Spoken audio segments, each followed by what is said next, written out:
শোন গেদা, আমরা তো মিয়া দেখতে যেতেছি, ওই মিয়া পক্ষ জানি কোনোভাবেই বুঝতে না পারে যে তুই কানা। আচ্ছা আব্বা।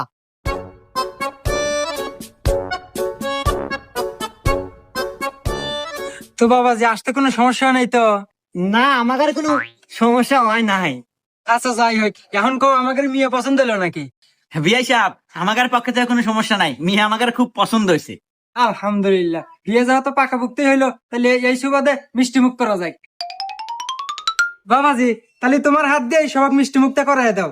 এ গাদা, তোর হসুর কল তোর সামনেই মিষ্টি নিয়ে খাড়া আছে, আর মিষ্টি কিন্তু দড়িতে বান্ধা আছে, ওটা খুলে নিস।